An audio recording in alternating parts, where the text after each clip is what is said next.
Hello, everyone. Stick Shift Mike here for the Nerd Multiverse. I have just left the theater. I grew up here, and I was here when this theater first opened.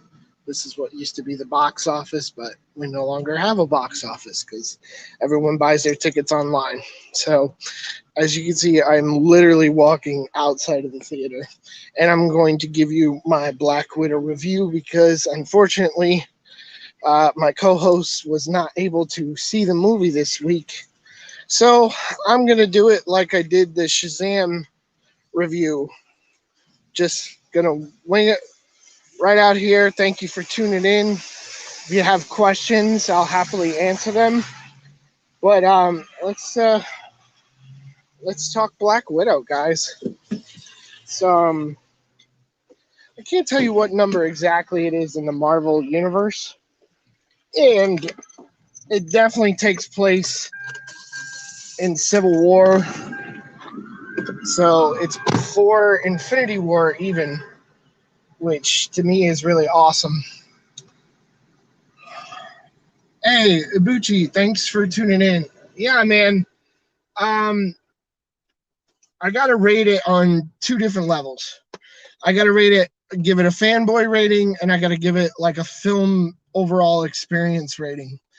Because let's just say it's a summer blockbuster, and I'm great we get to see it in the summer instead of May. And it's probably because there aren't movies coming out anymore that I liked it so much and had such a fun time. It really gave me that, you know, summertime, go see a movie, summer blockbuster vibe.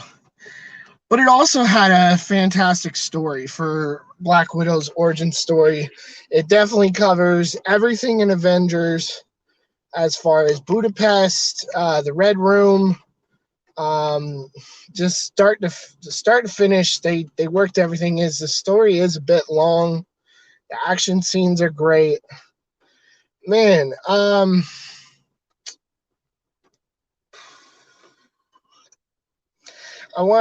was trying to gather my thoughts towards the end of the movie, and I'm still a little shell shocked. Not to say it was mind blowing. There were a lot of surprises. And if you have not seen the movie, I warn you, I'm going to talk about spoilers. So, everyone in the movie does a great job acting. I didn't see any bad acting in there. There are some jokes that are a little weak. It does make fun of itself in a way.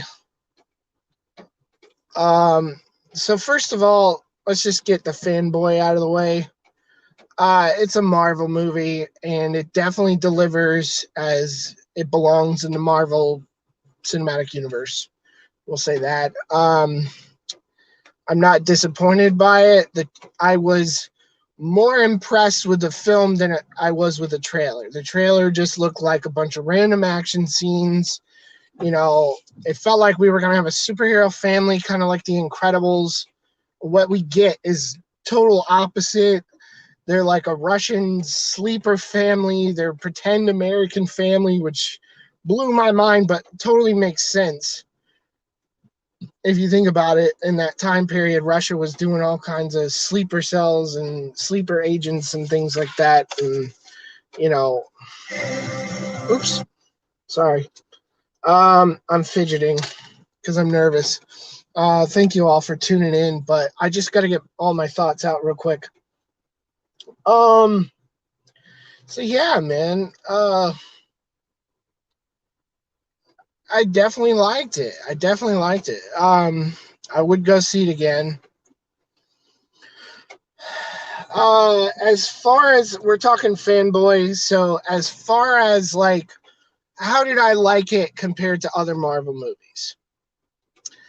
It was better than Captain Marvel. Some of the CG still isn't that great.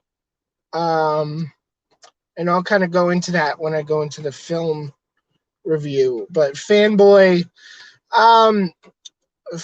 rating is like, okay, when I give 5 stars, 5 is Star Wars A New Hope. It is my favorite movie of all time. It's The Dark Knight. It's that level of film. So where was this 1 to 5?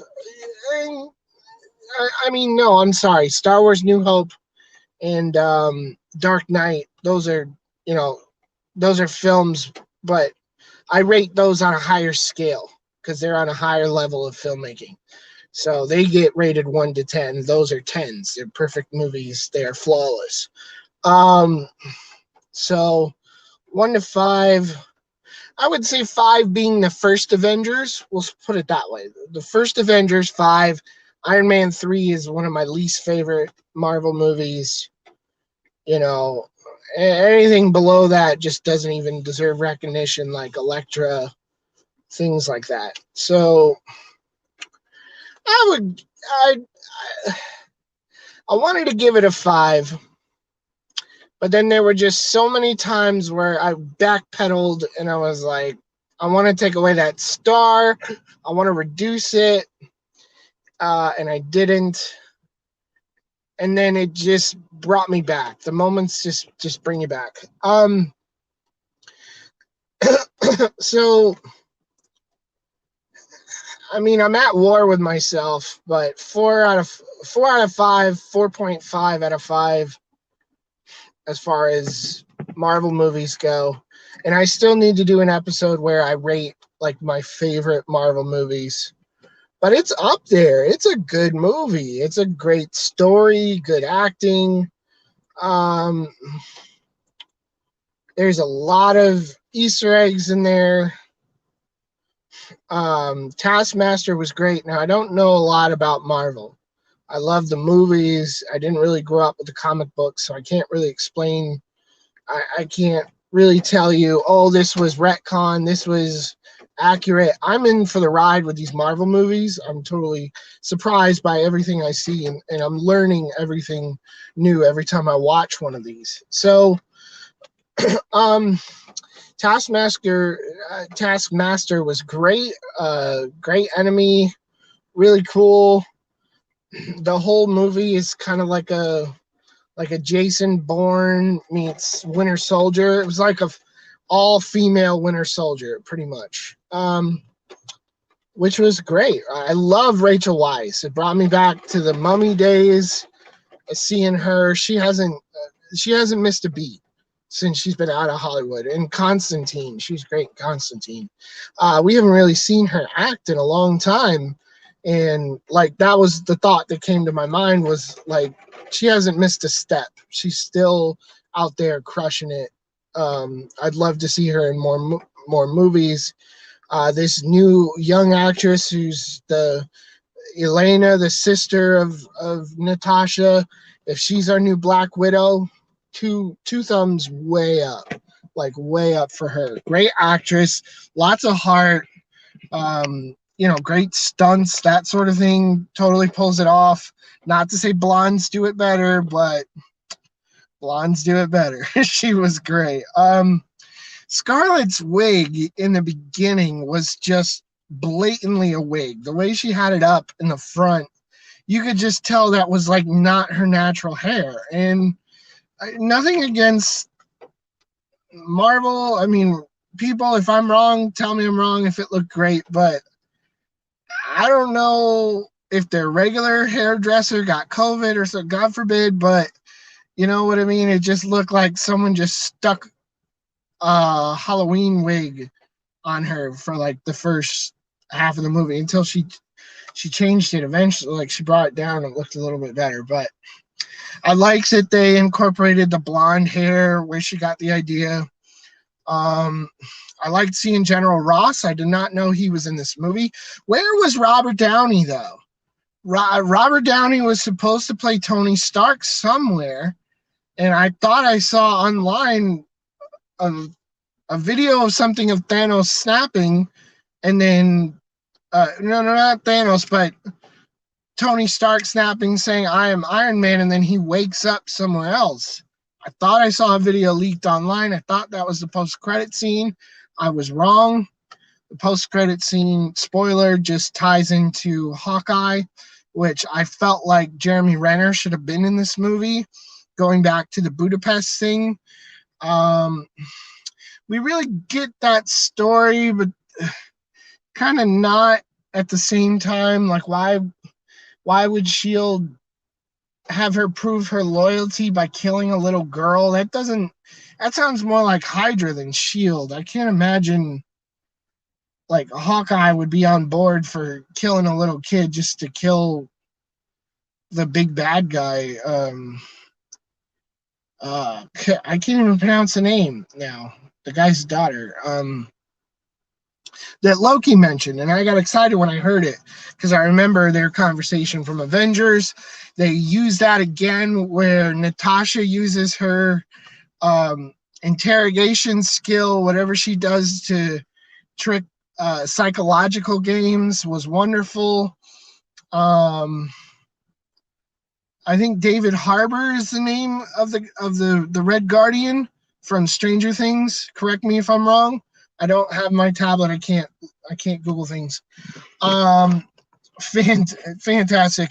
Now, I do wonder, however, I heard about WandaVision, and Elizabeth Olsen was using a language, some kind of specialist to help her with the inflection between English and Russian or Sokovian, whatever. It's basically Russian accent. So I wonder if all of them had lessons or not, because I would love to hear from someone who's Russian. I've heard a little bit of Russian spoken to me personally, so I could hear some of the inflections they were hitting, but it was mostly like they were speaking English, and then like at the beginnings and ends of words, they would throw the thick, Rusky in there. So I don't know how plausible it was that they were, believable it was that they were actually Russians, not just Americans speaking Russians. So covered fanboy. Like I said, I compare it to the Winter Soldier. It's got a very Winter Soldier-y vibe to the story, but it's got heavy origin in there. It's a better origin than Captain America, better origin than Iron Man. It's not better than it won't beat Thor. It can't beat Thor, but it is great.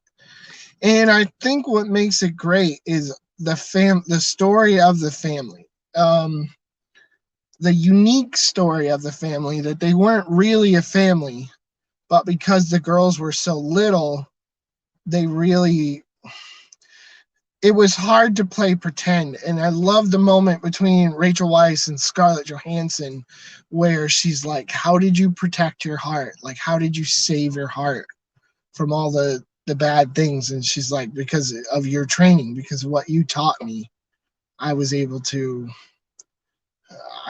survive. And I lost it. I teared up a little bit, a lot actually. That was a really nice moment between them. And then David Harbour with the Elena girl singing the American Pie song. That was great too. Man, just, I loved, I'm still trying to talk comics, but I loved the Russian Shield. I loved all the technology they had where they were trying to copy America. Or I guess you could call it a Russian Hydra, because Shield was really Hydra. So that was great. I loved the movie start to finish. So if we're going to talk about how do you like it as a film? Well, film is a whole other story. See, film is where you take critics who aren't fanboys, who don't love comics, who are kind of cold-hearted when it comes to emotional stories. I mean, they still think The Social Network is like the greatest movie. Like, Social Network beat Inception that year. And there's something totally, like, that just speaks to me volumes of what's wrong with critics. Not to say Social Network isn't a great movie. It's a great movie. Was it the best movie of 2009? No, it was not. Not the best movie of 2009. Because again, it is based on a true story. It's not an original piece of film. It's not an original piece of art. Yes, they have to make it entertaining and tweak it, but you're still telling someone else's story. I don't know. That's another rant for another day. Hopefully Tyson can help me with that rant. I'm hoping you guys will comment, bounce off some questions, some thoughts. What did you think of the film? Because I'm talking to myself here. If I don't know you guys are listening, so let me know you're listening. Send a like or send a comment. Hey, ask me questions. I'll answer the questions. So yeah, man. This is like I said, this is my first movie since Tenet, which was last year. So I easily caught myself enjoying it way more than I probably would have if I were still spoiled by cinema with like movies coming out every 2 weeks. I am glad I saw it in the theater. The theater experience was much better than just paying $30 on Disney Plus and watching it from home. The sound in my theater was not ideal. I was reaching out like, turn up the volume, turn it up, it's not loud enough. And I was happy that some of it was in Russian because then I could actually understand what they were saying sometimes because it was so quiet. I'm like, what? Huh? I almost wish I had a subtitle option. So let me break it down for you. Let's nitpick it. What, as a film, where does it rank? Okay. As a film, great story, lots of surprises, lots of didn't see that coming. Great acting. Like I said, everyone's acting is stellar. A little bit rough on the CGI. There's some moments where, someone's jumping out of something or, and it's just like, really? There was one scene where Scarlet just looked like it was a video game. And I was like, really? It's 2021 and you can't, like, Marvel still can't master CGI. I don't know why. They're just like, yeah, we'll skip it. Fans are going to watch it anyways. So, and we know that. We heard that with the Avengers, Endgame, and Infinity War. We heard that the CGI was not on point. So I want to rank it like I started to think about the female movies we've had so far. Female action hero movies. They remade the Tomb Raider. I was so bored with that, I turned it off. It got really poor reviews.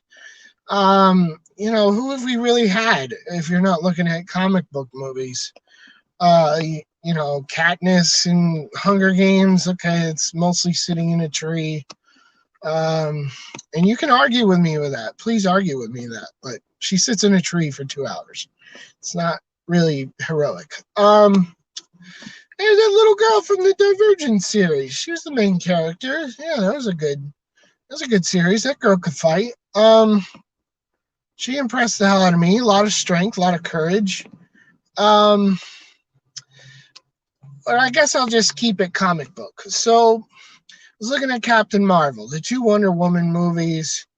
As we're transitioning, we're trying to get more female heroines for all the little girls out there. And I like how they mentioned that. She's like, you're a trained killer that little girls call hero. That was a good shot at Black Widow there by Elena. So I'm getting washed out by the sun decided to come out after it stopped raining. Yeah, man. This was better than Captain Marvel. This was better than both Wonder Woman movies. And like I said, I think what separates it is the family story. It's what I don't know what you guys were expecting. It was not what I was expecting at all. The story had so much heart to it, and you really wanted to see these individual characters. Like, I really cared about these characters. You guys might not care about them. I know some of you are just like, man, whatever. That's kind of how I felt in Wonder Woman. And I was thinking about, why is it better than Wonder Woman, the first one? Wonder Woman, the first one, has less than 5 characters to give a damn about. I mean, yes, the team that she and Steve Trevor work with, they're great guys and you don't want to see them die, but you really don't care about them because you haven't known them long enough. This is such good writing that it introduces one character at a time. She meets them individually. You get to see her interact with these people and how she feels about them, and you come to care about them. And you actually introduce Elena first, and you see the journey that Elena's going on, and then they kind of crash into each other, and that makes it really great. Their fight, I didn't understand why they're having them fight each other, and I knew that was kind of bogus, so they lost some points for that. That didn't make a whole lot of sense. But it was cool. But it was really cool. There's a lot of wow, like, stunts in there. So yeah, man, like, interesting characters is what won this movie over for me. It tops in my book as the best female superhero movie. I'm gonna leave it. I mean, kind of wish. No, I really would. I mean, I always want to see more than one Avenger in a Marvel movie, but they did put Jeremy Renner's voice. You hear Jeremy Renner's voice, and you see his picture at the end. So I always want more than one character, but it made sense with the Civil War, with everyone breaking up. It made sense that she couldn't just call Steve and be like, "Hey, Steve, come and help me." And the Red Guardian was the super soldier, so she really didn't need another super soldier. But while Red Guardian is fighting Taskmaster, it did pop in my mind like, hey, technically he gets to fight Cap now, which is what he wants. And he keeps referencing that him and Captain America had like a battle, like Cap and Red Skull in the 80s. If he's not lying about that, like, that's just like a story he tells people. If he's not lying about that, that could be part of Steve traveling through time, could be Steve at an older age. I don't know. That's why that guy was like, Captain America was stealing ice. I'm like, he went back in time. He may have been in the 80s. He may have come across Steve Rogers in the 80s because Steve went back and he lived through all of that time. So that got me really excited. She's like, there's a part where she's like, oh, what kind of bullet does that? And it was like 3 lines in a hole. And she's like, that's not a bullet, that's an arrow. And I was like, oh, Hawkeye was there? And then I realized Taskmaster was shooting arrows, which they worked it in there just to, the Taskmaster, is like some kind of Amazo. Like, he mimics all the Avengers powers. But in this case, it's a she, spoiler. But it really made no sense that she's going up against them. And she fires a random bow and arrow to blow up the car they're driving. I mean, they just had to put that in there so Hawkeye was included. But it was really pretty stupid if you've got Cap, if you got Cap, Widow. I guess I didn't see any other heroes in there. He didn't have a repulsor ray. His mask kind of looked like Ant-Man. He had a shield like Captain America. It was smaller. It worked the same. The physics worked the same as Cap's shield, though. It may have been because they had less adamantium or vibranium. Sorry.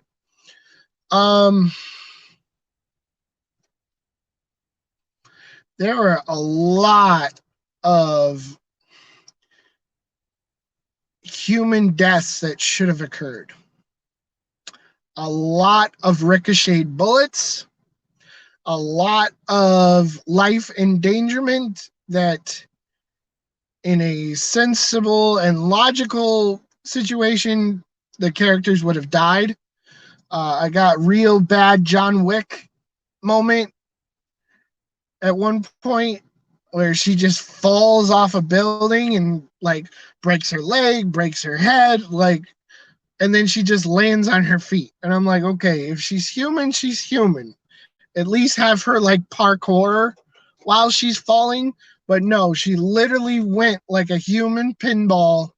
And I'm like, broken, dead, broken, dead. No, no.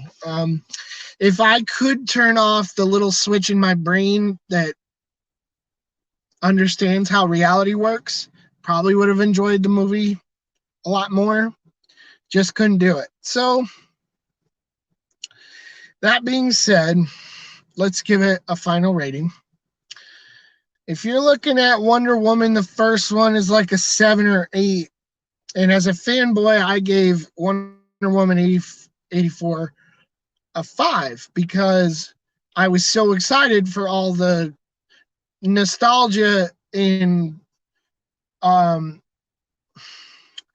was also excited for the connection to the Batman versus Superman they put in there. V Superman, sorry, it wasn't versus. With the Hans Zimmer music, the flying, the invisible jet, the Linda Carter.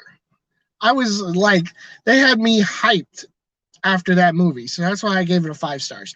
If I backpedal now, I don't ever want to watch that movie again. I really don't. Like, I'll show it to my mom at some point, but I'm not ever going to be like, hey, let's watch Wonder Woman 84. Like, I'm good. And that's another thing. The final battle, they went all out, and ScarJo is listed as a producer, so I know she had a say in this. But they really went all out in the final battle between Widow and I was just like, Taskmaster just is like falling off out of nowhere in the sky, attacking her. And then the parachute thing, the random parachute that just happens to be left on the ground.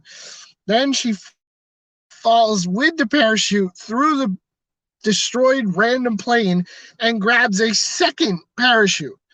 It would have made more sense. It was more logical to me. I liked the feeling more of falling through a crashing plane that happens to have parachutes on it rather than somebody left a random parachute on the flight deck and she just happened to be right next to it. And then there's another scene where she's letting Taskmaster out and they're literally like face to face in the glass, but in the next shot she's like 4 feet away.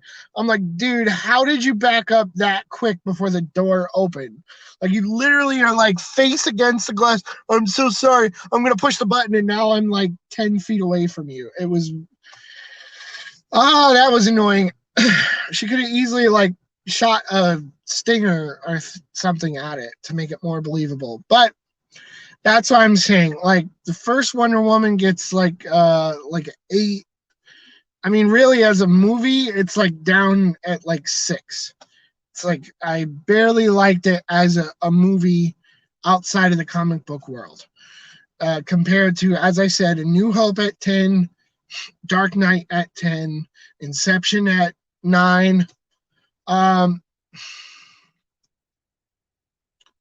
So Black Widow, where does she go? She ranks up there neck and neck with, better than Captain America, the first Avenger, which is easily like a 7.5, maybe an 8. Captain America, the Winter Soldier, is a 9. So I would say if she's not a 9 out of 10, Black Widow's like an 8.5. Because there are a lot of things wrong with this movie, and as much as they put into it, there were parts, like I said, that just felt like they didn't try hard enough. So overall, movie's a success. Go see it. It's a Marvel movie. I saw the trailer for the Legend of Shang-Chi. That movie looks incredible. I know nothing about those characters. It's going to be like a Guardians for me. I went into Guardians of the Galaxy and like negative. I knew like 0.5 about some of those characters I saw in a random episode of Spider-Man. So I'm going into that with like a negative 100 knowledge of what that movie's going to be about. I'm excited for it. Trailer was cool. Um, yeah, man. You guys join the Facebook page, Nerd Multiverse. We're growing every day. We're working on it. The podcast is going to come up this Saturday. Going to talk about Masters of the Universe. I'm doing a weekly episode because I don't want to straight binge it, and I kind of want to watch it on a Saturday morning. Like it really gives me the Saturday morning cartoon vibe. So I'm going to talk about what I loved about that. Glad I finally saw Black Widow. No one could spoil it for me. Again, if anybody knows where Robert Downey Jr. was, did I miss him? Like, how do you miss Tony Stark? You know, they said he was making an appearance as Tony Stark, which the film states it's like in 2016, so he's still alive then. One thing I loved about the post-credit scene was I love that I find it random that there was some like fan mail, like cards and teddy bears, very small. Like she had a very small fan base at her grave, and she didn't get the big, you know, I am kind of bummed she didn't get any kind of funeral because Tony Stark's funeral overshadowed hers. So I did like that they put this in there. This was her swan song, Scarlett Johansson. You know, with the multiverse now, Scarlett and Robert Downey can come back at any time. We know with the Infinity Stones, they can now time travel. No, they time travel without the Infinity Stones, so they can time travel anytime with the Ant-Man technology, quantum verse. And Cap can always come back. We keep hearing rumors about Chris Evans coming back. So with the multiverse opening up thanks to Loki, anything is possible, guys. I'm wearing my Red Sox hat for Chris Evans. I love their friendship. She has Black Widow has this like kind of guy in the chair, I guess, but he's more just like a kind of a random, like a Q for hire. If this were James Bond, this guy that just like hooks her up and brings her spy stuff. They had a weird tension there where it was like, are they gonna hook up just because like she and Bruce Banner didn't work out and she really didn't, like, they didn't let her have a romance with Cap because they're supposed to have a kid together. Like, are these two gonna hook up? No, they didn't. It was totally awkward. He got friend zoned. It was kind of funny. I'm sure a lot of people will find it funny. I chuckled at it a little bit. But go see it in theaters or pay $30 and watch it at home. All right, guys. Thank you so much. Hit the like and subscribe. Follow us on. I can't. It's down. Where is it? It's that way. It's that way. It's over there. I can't even point to it. The Nerd Multiverse on Facebook. Thanks for tuning in, guys. Have a great day. See you Saturday.